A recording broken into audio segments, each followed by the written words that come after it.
Seorang pria ingin membuktikan bahwa manusia dan serigala bisa memiliki keturunan. Dia bahkan memaksa menculik seekor serigala betina dari gunung belakang dan membawanya pulang. Setelah berhubungan dengannya siang dan malam, perut serigala betina itu ternyata benar-benar membesar.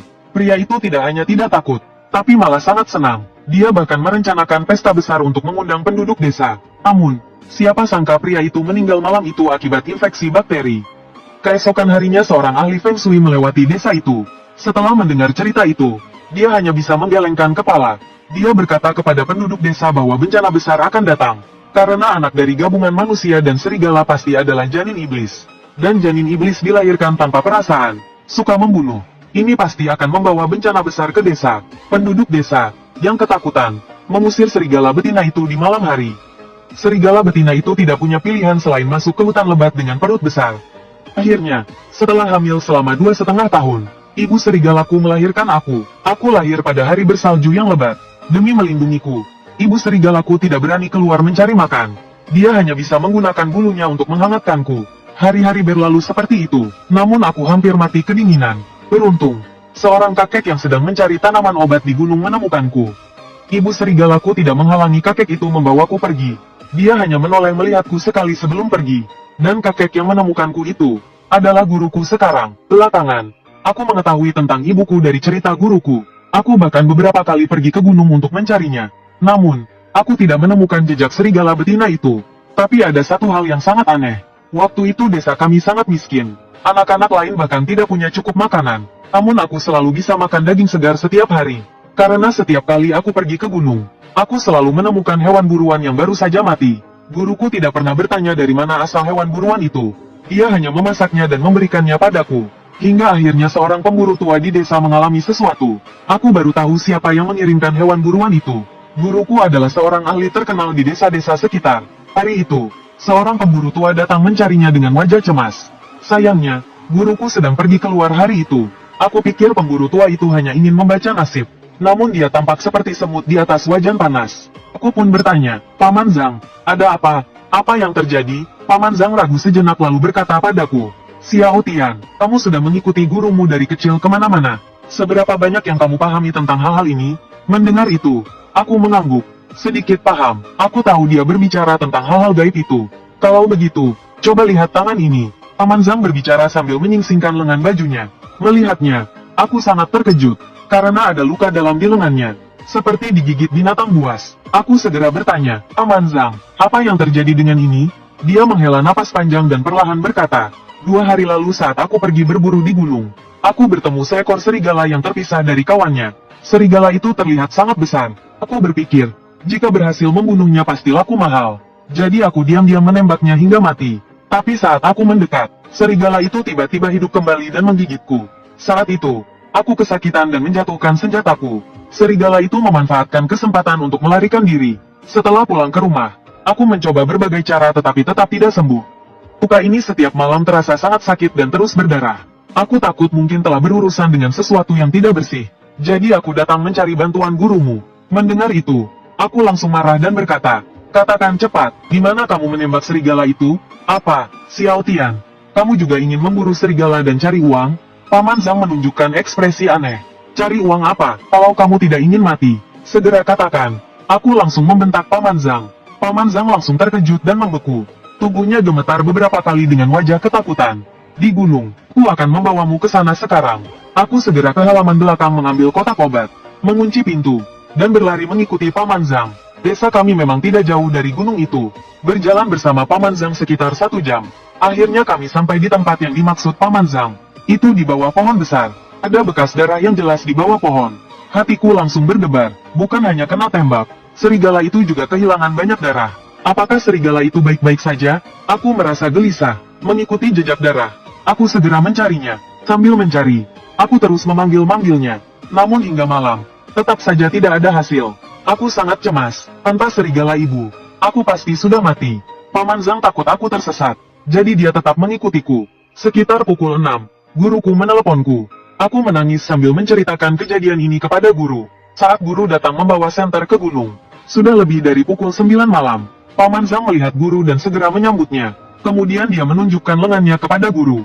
Guru hanya melihat sekilas dan berkata dengan dingin, pulang dan kompres dengan air kencing anak kecil semalam. Ingat, jangan berburu di gunung ini lagi. Kalau terjadi sesuatu karena berburu, jangan cari aku. Kata-kata guruku masih memiliki wibawa. Paman Zhang langsung mengiyakan. Kemudian dia berterima kasih dan turun gunung. Aku duduk di bawah pohon itu, dan samar-samar mendengar guru berkata, "Karma berputar, nyawa harus dibayar nyawa." Zhang, kemungkinan malam ini, aku tidak berpikir banyak tentang kata-kata guru. Beberapa menit kemudian, guru menghela napas dan mendekatiku. "Tenanglah, jika benar itu dia, dengan kekuatan spiritualnya, peluru biasa tidak akan melukainya." Mendengar kata-kata guru, aku segera merasa lega. "Benarkah, guru?" Guru tersenyum dan mengangguk kepadaku. "Waktu sudah larut, ayo kita pulang dulu." Aku dengan hati-hati meletakkan kotak obat di bawah pohon itu. Dengan suara lantang aku berkata, "Ibu, aku tinggalkan ini di sini." Saat turun gunung, aku terus menoleh ke belakang. Namun, aku tidak melihat bayangan apapun. Aku merasa sedikit kecewa. Saat kecil dia menyelamatkan nyawaku. Kenapa sekarang setelah aku dewasa, bahkan bertemu sekalipun dia enggan? Saat pulang dengan motor listrik guru, waktu sudah menunjukkan pukul 12 malam. Aku dan guru belum makan. Guru hanya memasak beberapa hidangan sederhana. Setelah kami makan, kami kembali ke kamar masing-masing untuk tidur. Malam itu aku tidur dengan rasa mengantuk yang berat. Aku merasa wajahku sangat gatal. Rasanya ada sesuatu yang berbulu menyentuh wajahku. Aku mencoba membuka mata, tetapi tidak bisa. Akhirnya aku tertidur lagi. Keesokan paginya, saat membuka pintu toko, aku menemukan seekor kelinci liar mati yang masih segar di depan pintu. Dengan penasaran, aku mengambil kelinci itu. Aku juga menemukan kotak obat di belakang kelinci itu. Saat melihat kotak obat itu, mataku langsung memerah. Kotak obat itu adalah yang kemarin aku letakkan di bawah pohon. Ibuku datang menjengukku tadi malam. Dia datang untuk memastikan bahwa dia baik-baik saja. Aku menangis dengan bahagia. Aku membawa kelinci itu ke dalam untuk guru. Namun, wajah guru langsung berubah muram saat melihat kelinci itu. "Mulai sekarang, kita tidak makan apapun yang diberikan ini. Ada beberapa hal yang tidak bisa kita ganggu." Kata-kata guru itu membuatku bingung. Biasanya, guru sangat suka daging hewan liar. Mengapa hari ini dia berkata seperti itu? Dan apa maksud guru dengan beberapa hal? Karena guru berkata demikian, aku akhirnya memberikan kelinci itu ke keluarga Xiao Hua di sebelah. Sekalian pergi ke pasar untuk membeli sayuran. Saat pulang, guru masih terlihat muram. Aku tidak terlalu memikirkannya. Hari ini ada orang yang mengundang guru untuk membaca nasib. Namun guru berkata ada sesuatu yang harus dilakukan dan tidak pergi. Aku merasa penasaran. Ada apa hari ini? Benar saja. Pada sore hari, kepala desa tiba-tiba masuk. Guru langsung menyambutnya. Kepala desa memandang guru dan menghela napas. "Lao Li, ikutlah denganku ke rumah Lao Zhang." Lao Zhang ditemukan meninggal di rumahnya hari ini. Sebagai sesama warga desa, atur pemakamannya. Mendengar itu, aku sangat terkejut. Lao Zhang yang dimaksud kepala desa adalah Paman Zhang yang kemarin datang mencariku. Bagaimana dia tiba-tiba meninggal? Baik, kepala desa, pergi duluan. Aku akan menyiapkan sesuatu dan segera menyusul.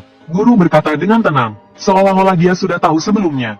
Setelah kepala desa pergi, wajah guru langsung menjadi muram. Kenapa harus sekejam itu? Aku tidak mengerti maksud perkataan guru. Namun, mendengar bahwa Paman Zhang meninggal, aku merasa kaget. Aku segera masuk ke dalam untuk mengambil sebuah kotak.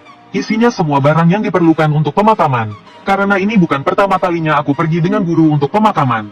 Aku menyiapkan barang-barang dengan sangat cepat. Setelah selesai, aku bersiap pergi bersama guru. Namun guru mengambil kotak itu dan berkata, "Tetaplah di rumah, jangan pergi kemanapun." Kemudian, guru pergi sendiri mengendarai motor listrik ke rumah Paman Zhang. Aku terdiam di tempat cukup lama sebelum tersadar. Biasanya, setiap ada pemakaman di desa, guru selalu mengajakku. Kenapa kali ini aku tidak diajak? Aku merasa aneh. Baru sekitar pukul 10 malam guru kembali. Begitu masuk rumah, wajah guru terlihat muram dan dia berkata, "Xiao Tian, mulai sekarang, jangan pernah naik gunung lagi." Dengar tidak, guru, tapi ibuku. Aku memandang guru dengan bingung. Itu hanya hewan berdarah dingin. Bukan ibumu, guru berkata dengan dingin. Aku tertegun, guru sebelumnya tidak pernah berkata seperti itu. Ada apa sebenarnya? Setelah hening beberapa saat, guru menghela napas dan berkata, "Tian, beberapa hal akan kamu pahami nanti." Keesokan paginya, guru pergi lagi untuk mengurus pemakaman Paman Zhang. Aku sendiri menjaga toko, hingga sore hari pukul 6. Seorang wanita masuk. Dia mengenakan pakaian desa, kakinya tampak terluka dan pincang. Melihat itu, aku segera menghampirinya. "Tante, Anda ingin membaca nasib? Guru saya sedang pergi. Selain itu, kami tidak membaca nasib di malam hari." Saya tahu, wanita itu mengangguk kepadaku. "Kalau begitu, apa yang Anda butuhkan?" Aku memandangnya dengan rasa ingin tahu. Tidak ada yang besar, hanya saja kaki saya terluka. Bisa bantu saya mengobatinya? Wanita itu lalu mengangkat celana panjangnya. Tampak sebuah luka bulat yang terus mengeluarkan darah. Ini kan luka tembakan, bagaimana seorang wanita desa bisa terluka oleh peluru? Aku merasa curiga, namun tetap saja aku segera mengambil kotak obat dari belakang, lalu berlutut untuk memeriksa lukanya. Ternyata peluru masih berada di dalamnya. Tante, pelurunya masih ada di dalam.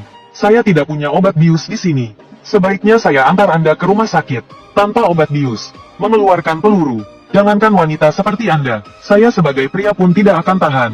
Tidak perlu, saya datang ke sini khusus untuk meminta bantuanmu. Tolong bantu saya. Wanita itu menggelengkan kepalanya. Melihat tekadnya, aku tidak bisa menolak.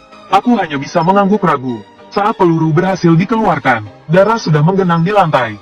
Jika orang biasa, mungkin sudah pingsan karena kesakitan. Namun wanita ini tidak mengeluh sedikit pun. Hanya wajahnya yang terlihat pucat. Aku membalut luka tembak wanita itu dengan perban. Khususnya, aku menambahkan ramuan obat yang guru ambil dari gunung. Wanita itu berdiri lalu langsung keluar.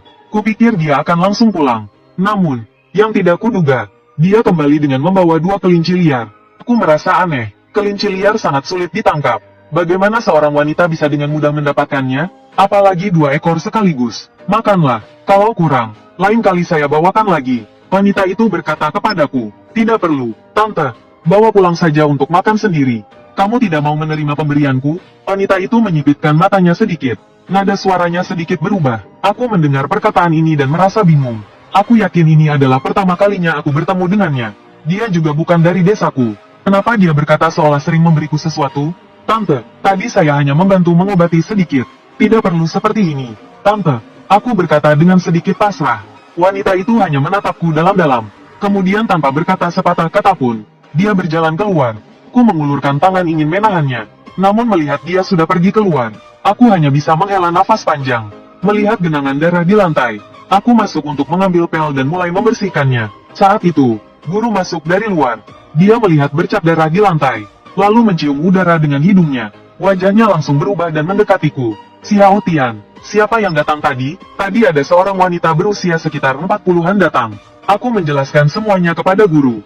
Setelah mendengarkan, guru hanya tersenyum dingin. Wanita apa? Itu adalah ibumu yang datang menemuimu. Mendengar kata-kata guru, aku terkejut. Aku tentu tahu apa yang dimaksud guru. Wanita tadi adalah serigala betina itu. Melihat wajahku yang pucat, guru segera mendekat. Apa yang dia katakan padamu tadi? Aku merasa gugup, bahkan sedikit kebingungan. Ibuku ternyata datang menemuiku. Tapi kenapa dia tidak langsung mengatakannya? Aku menceritakan semua perkataan ibuku kepada guru. Dia tersenyum dingin dan menatap keluar. Manusia memiliki jalan manusia, dan siluman memiliki jalannya sendiri. Jika kau benar-benar peduli pada Xiao Tian, jangan datang lagi. Suara guru sangat keras. Setelah hari itu, aku pikir ibuku tidak akan datang lagi. Tidak ada lagi kelinci liar atau hal-hal lain di depan pintu. Hingga suatu siang, kepala desa masuk dengan wajah penuh kekhawatiran. Hari itu, guru tidak keluar. Ketika melihat kepala desa, dia berdiri dan menyambutnya. Laoli, tukang kayu Chen di ujung desa juga meninggal. Tolong bantu mengurusnya. Suara kepala desa terdengar aneh. Seperti melihat sesuatu yang mengerikan. Guru mengernyitkan dahi. Bagaimana tukang kayu Chen meninggal? Aku merasa sangat penasaran. Aku pernah diam-diam meramal nasib tukang kayu Chen ini. Jika dilihat dari umur panjangnya, meskipun tidak hidup hingga 100 tahun, dia setidaknya bisa hidup hingga usia 70 atau 80 tahun. Namun sekarang tukang kayu Chen baru berusia sekitar 40 tahun. Bagaimana bisa dia meninggal? Kepala desa menggelengkan kepala dengan wajah pucat. Aku juga tidak tahu apa yang terjadi. Kepala desa, jika ada sesuatu, katakan saja langsung. Guru berbicara dengan nada mendesak. Mendengar itu, rasa ingin tahuku semakin besar. Kepala desa ragu sejenak, lalu berbicara dengan gemetar. Sepertinya dia tidak mati karena dirinya sendiri. Juga bukan dibunuh oleh manusia, melainkan digigit oleh binatang buas. Dada tukang kayu Chen benar-benar hancur. Benar-benar mengerikan. Wajah guru langsung berubah serius. Dia langsung mulai mengemas perlengkapan pemakaman, lalu pergi bersama kepala desa. Sebelum pergi, guru menatapku dengan wajah serius. Jaga toko dengan baik. Jika dia datang lagi, katakan padanya bahwa melakukan ini akan mendapat hukuman langit. Setelah berkata demikian, guru melangkah keluar. Aku hanya berdiri di tempat, tidak tahu harus bagaimana. Apakah tukang kayu Chen dibunuh oleh ibuku? Tapi kenapa ibuku harus membunuh orang? Begitulah, aku duduk linglung di toko, tidak tahu bagaimana melewati siang itu. Ketika aku sadar kembali, hujan deras sudah mulai turun di luar. Saat aku melihat waktu, sudah pukul 7 atau 8 malam. Aku khawatir guru tidak bisa kembali. Jadi aku cepat-cepat menutup toko, lalu mengambil payung dan pergi ke rumah tukang kayu Chen untuk menjemput guru. Namun sebenarnya aku lebih ingin melihat bagaimana tukang kayu Chen meninggal. Segera aku sampai di rumah tukang kayu Chen, karena mayatnya baru ditemukan hari ini. Semuanya terlihat belum banyak disiapkan. Jasad tukang kayu Chen diletakkan di atas papan kayu, ditutupi dengan kain putih. Orang-orang di ruang duka tidak banyak. Setelah masuk, aku tidak melihat guru. Jadi aku berjalan ke arah jasad tukang kayu Chen. Kemudian perlahan-lahan membuka kain putihnya. Yang terlihat oleh mataku adalah wajah yang sangat pucat. Dia menatapku dengan mata melotot, seolah-olah aku yang membunuhnya. Pemandangan yang mengerikan ini membuatku terkejut. Namun demi memastikan apakah ibuku yang membunuhnya, aku hanya bisa menggigit bibir dan melanjutkan membuka kain putih itu. Saat itu, suara dingin guru terdengar. "Xiao Tian, kenapa kamu datang?" Aku bilang jaga toko, bukan? Suara yang tiba-tiba ini membuatku mundur beberapa langkah karena terkejut. Aku menatap guru dengan wajah pucat. Tanganku gemetar, menunjuk pada tukang kayu Chen. Guru, matanya tidak tertutup. Dia mati dengan sangat tragis. Tentu saja dia tidak bisa tenang. Guru mendengus dingin dan berjalan mendekat. Lalu dia menatapku dengan serius. Apakah dia datang hari ini? Aku tahu yang dimaksud guru adalah ibu serigalaku. Dengan mata merah, aku menggelengkan kepala. Melihatku menggeleng, guru melanjutkan berkata, "Hari ini pulang dulu. Besok siapkan diri untuk naik gunung." Naik gunung? Kenapa harus naik gunung? Aku merasa ada yang aneh dari nada guru. Untuk apa lagi? Utang nyawa dibayar nyawa. Utang uang dibayar uang. Guru meninggalkan kalimat ini, mengambil payung dari tanganku, lalu pergi. Aku tertegun di tempat, bingung harus berbuat apa. Pikiranku penuh kekacauan. Aku berjalan ke jasad tukang kayu Chen, lalu langsung membuka kain putih yang menutupi jasadnya. Dada tukang kayu Chen benar-benar tercabik keluar, seperti dicakar oleh cakar tajam. Melihat cara matinya seperti ini, sedikit harapan dalam hatiku hancur berkeping-keping. Aku tidak tahu bagaimana aku pulang. Tapi aku tahu, aku tidak bisa membiarkan ibu serigalaku mati. Sampai di rumah, aku membereskan beberapa barang, lalu diam-diam keluar rumah dan berlari menuju gunung. Aku menyalakan senter dan berlari sendirian di jalan. Gunung itu berada di belakang desaku. Namun aku harus melewati area pemakaman. Area pemakaman ini adalah tempat penduduk desa dikuburkan setelah meninggal. Karena Paman Zhang baru meninggal beberapa hari lalu. Jalan ini penuh dengan uang kertas ritual yang basah.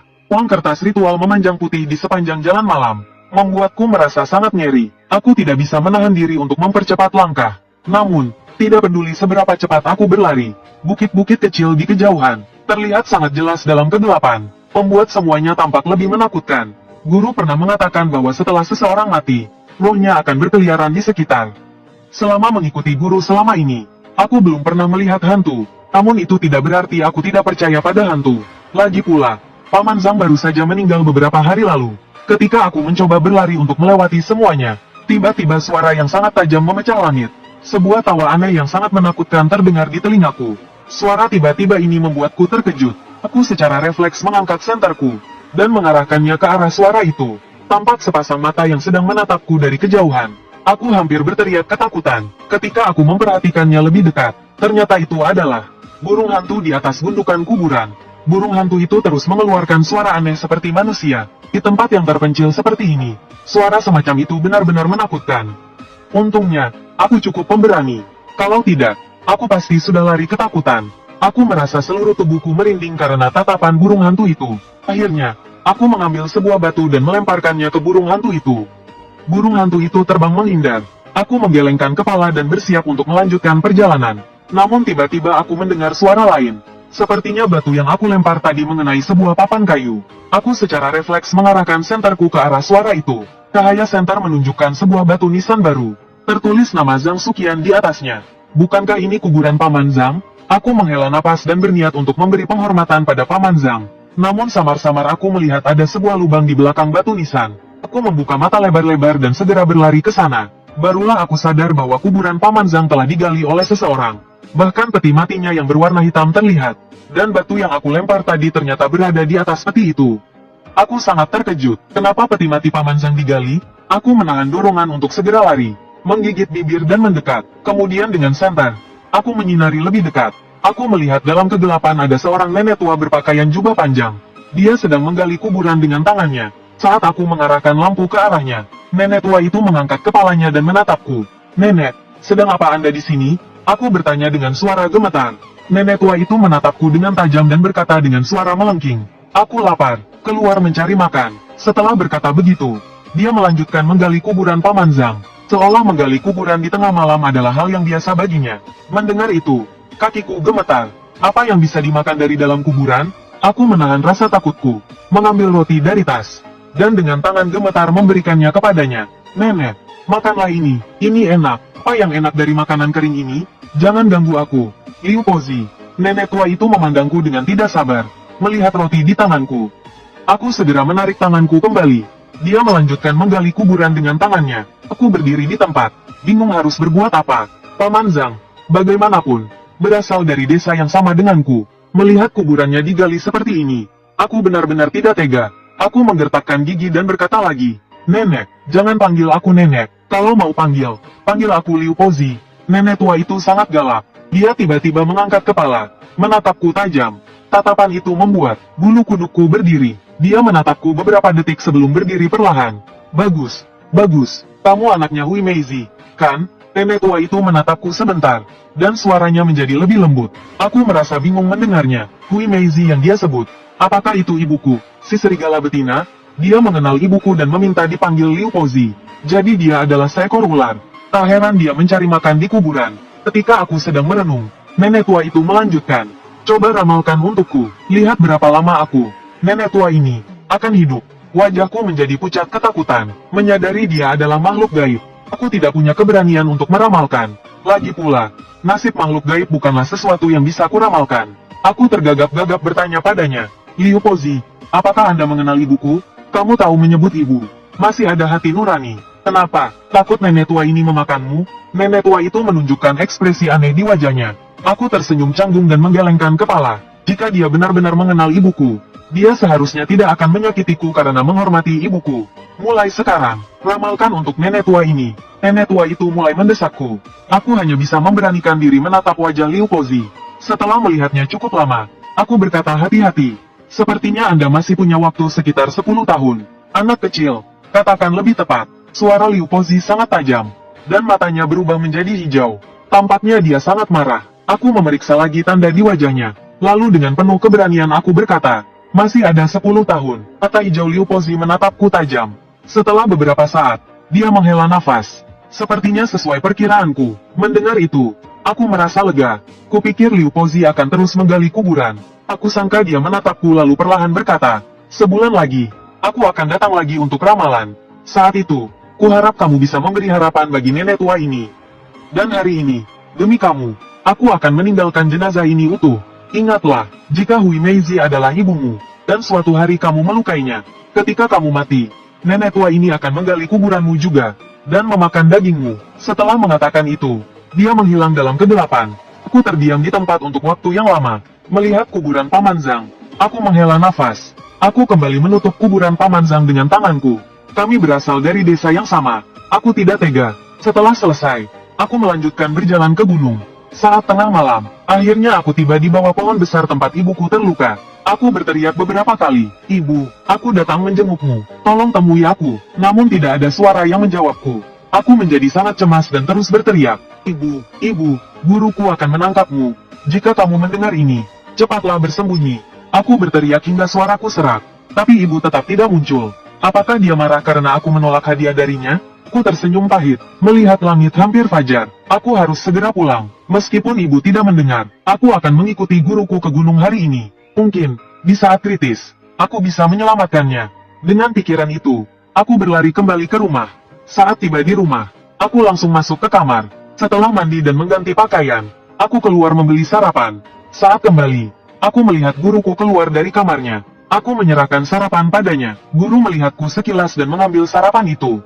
Apakah semuanya sudah siap? Bereskan barang-barangmu. Kita akan pergi ke gunung. Guru berbicara dengan dingin. Nada dinginnya membuatku merasa dingin di hati. Tampaknya dia sudah memutuskan untuk membunuh ibuku. Lihat sikapnya. Hatiku menjadi setengah mati rasa. Guru, setelah menemukan ibu, apakah mungkin? Aku berbicara dengan ragu. Apakah mungkin membiarkan makhluk darah dingin itu hidup? Lalu, siapa yang akan membayar 2 nyawa manusia yang hilang di desa? Guru mencibir dan menatapku sambil bertanya. Manusia membunuh manusia harus bertanggung jawab. Apakah hewan yang membunuh manusia tidak perlu bertanggung jawab?